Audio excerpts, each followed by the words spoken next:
السلام علیکم ورحمۃ اللہ وبرکاتہ۔ Welcome to back my YouTube channel amazing videos with Qari Umar فاروق راشد۔ ناظرین کرام، آج کی اس ویڈیو میں قربانی کے احکام و مسائل سے متعلق گفتگو کی جائے گی۔ قربانی کی لغوی تعریف۔ لغت میں قربانی سے مراد وہ جانور ہے جسے عید کے دنوں میں ذبح کیا جاتا ہے۔ قربانی کی اصطلاحی تعریف۔ قربانی کی اصطلاحی تعریف اہل علم نے یوں بیان کی ہے: قربانی سے مراد قرب الہی کے حصول کے لیے ایک خاص وقت پر ایک مخصوص جانور کو ذبح کرنا ہے۔ قربانی کی مشروعیت۔ قربانی کا حکم 2 ہجری میں نازل ہوا۔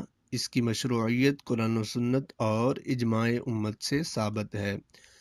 قربانی سنت مؤکدہ ہے۔ قربانی کرنا اللہ تعالیٰ کے قرب کا ذریعہ اور نبی کریم صلی اللہ علیہ وسلم کی سنت مبارکہ ہے، جس پر آپ صلی اللہ علیہ وسلم نے مداومت اور ہمیشگی فرمائی ہے۔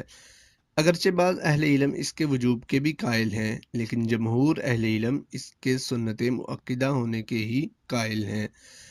البتہ ہر صاحب حیثیت کو قربانی ضرور کرنی چاہیے، اور اگر کوئی عالم دین مالی حیثیت ہونے کے باوجود کسی سال اس وجہ سے نہیں کرتا کہ لوگ اس کو فرض نہ سمجھ لیں تو اس میں کوئی حرج نہیں۔ بہتر یہی ہے کہ ہر صاحب استطاعت کو قربانی ضرور کرنی چاہیے۔ قربانی کی حکمت۔ یہ اللہ رب العزت کی رضا و خوشنودی کا ذریعہ ہے۔ اس سے جد الانبیاء سیدنا ابراہیم علیہ السلام کی سنت کی یاد تازہ ہو جاتی ہے۔ اللہ تعالیٰ نے بے شمار جانور ہمارے فائدے کے لیے پیدا کیے ہیں۔ انہی جانوروں میں سے کسی ایک جانور کی قربانی کر کے اللہ رب العزت کی اس نعمت کا شکریہ ادا کیا جاتا ہے، اور سب سے بڑھ کر قربانی سے ان فقراء اور مساکین کی مدد ہو جاتی ہے جن کو سال بھر گوشت کھانا نصیب نہیں ہوتا۔ قربانی کرنے والوں کے لیے خاص ہدایت۔ حضور اکرم صلی اللہ علیہ وسلم نے فرمایا: جب تم ذوالحجہ کا چاند دیکھو اور تمہارا قربانی کرنے کا ارادہ ہو تو اپنے بالوں اور ناخنوں کو کاٹنے اور تراشنے سے بچو۔ قربانی کے احکام۔ نمبر 1، قربانی کا جانور مسنہ یعنی 2 دانتا، جسے پنجابی میں دوندا کہتے ہیں، ہونا افضل ہے۔ 2 دانتا سے مراد وہ جانور ہے جس کے دودھ کے دانت گر کر نئے 2 دانت آ چکے ہوں۔ البتہ اگر 2 دانتا ملنا دشوار ہو تو بھیڑ کی نسل سے کھیرا یعنی 1 سال کا جانور قربان کیا جا سکتا ہے۔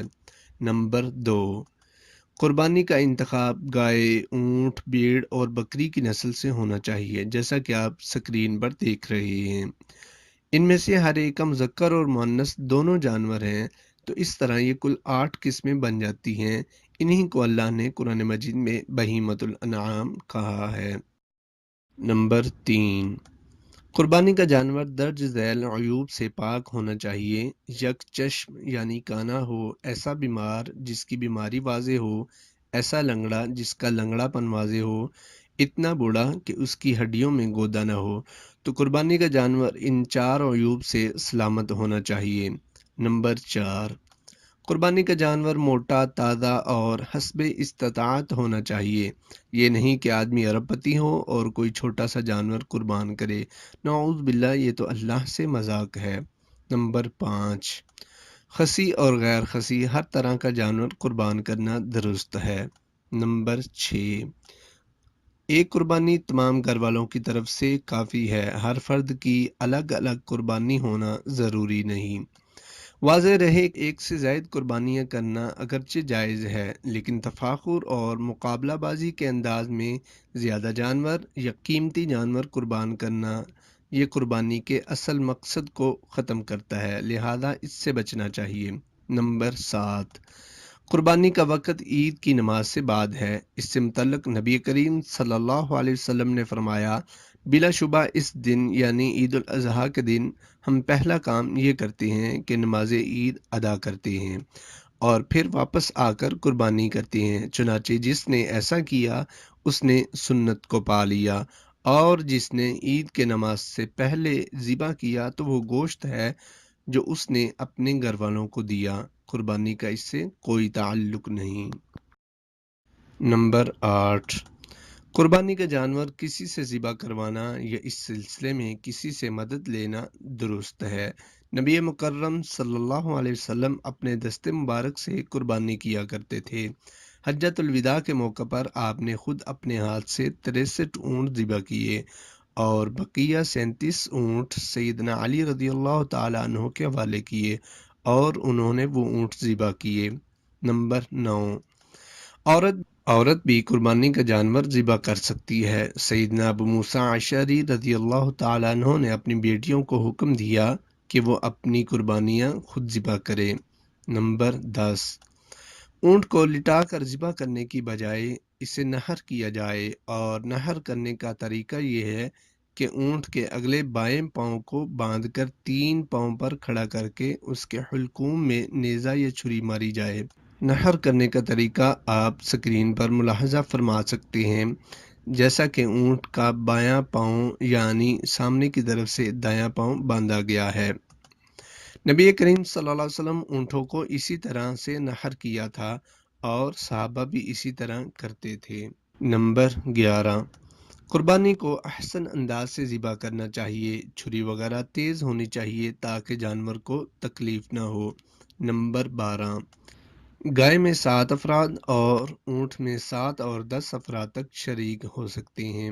نمبر 13، جانور کو ذبح کرتے وقت یہ دعا پڑھیں: انی وجہت وجہی للذی فطر السماوات والارض علی ملت ابراہیم حنیفا وما انا من المشرکین ان صلاتی ونسکی ومحیای ومماتی للہ رب العالمین لا شریک لہ وبذالک امرت وانا من المسلمین اللہم منک ولک وعن بسم اللہ واللہ اکبر۔ وعن یہاں پہ ڈاٹ ہیں تو اس کی جگہ آپ اپنا نام لیں۔ یہ روایت اگرچہ ضعیف ہے لیکن بسم اللہ واللہ اکبر کے الفاظ صحیح مسلم کے ہیں۔ نمبر 14، اگر قربانی کے جانور کے پیٹ سے اس کا بچہ نکل آئے اور وہ مردہ بھی ہو تو وہ بچہ حلال ہے، کیونکہ اس کی ماں کا ذبح کرنا ہی اس کے لیے ذبح۔ نمبر 15، قرآن اور حدیث کی روح سے قربانی کا گوشت خود کھانا، رشتہ دار و دوست احباب کو کھلانا، غرباء و مساکین میں تقسیم کرنا اور ذخیرہ کرنا تمام صورتیں جائز ہیں۔ نمبر 16، قربانی کے جانور کی کھال اور گوشت وغیرہ بطور اجرت قصاب کو دینا درست نہیں، البتہ قصاب ضرورت مند ہو تو اسے دیا جا سکتا ہے۔ بہتر یہی ہے کہ جانور کی کھال اور جول وغیرہ غرباء و مساکین کو دے دیں۔ نمبر 17، میت کی طرف سے قربانی کا مسئلہ، اس کے بارے میں علماء کا بہت زیادہ اختلاف ہے۔ اس سے متعلق میری رائے یہ ہے کہ میت کی طرف سے قربانی کے چکر میں نہیں پڑنا چاہیے، کیونکہ اس میں اختلاف ہے، اگرچہ بعض نے اسے درست بھی کہا ہے۔ تو اس سلسلے میں بہتر یہ ہے کہ آدمی وہ کام کرے جس میں کوئی اختلاف نہ ہو۔ تو قربانی کے علاوہ صدقہ کرنا، مساجد وغیرہ بنا دینا، اسلامی کتب، قرآن مجید لے کر مساجد میں رکھوا دینا، یہ اس سلسلے میں بہترین کام ہے۔ اللہ رب العزت سے دعا ہے کہ اللہ تعالی ہمیں ان امور کو سمجھ کر ان پر عمل کرنے اور ان کو آگے پھیلانے کی توفیق عطا فرمائے۔ آخر میں یہ گزارش ہے کہ اس کو نیکی سمجھتے ہوئے اپنے دوست احباب تک پہنچائیں تاکہ وہ بھی ان مسائل سے آگاہ ہو سکیں۔ تو ناظرین کرام، آج کی ہماری ویڈیو کیسی لگی؟ لائک کیجئے، کمنٹ کیجئے، شیئر کرنا تو ہرگز نہ بھولیے، اور اگلی آنے والی ویڈیو تک کے لیے اجازت دیجیے۔ اللہ حافظ۔ السلام علیکم ورحمۃ اللہ وبرکاتہ۔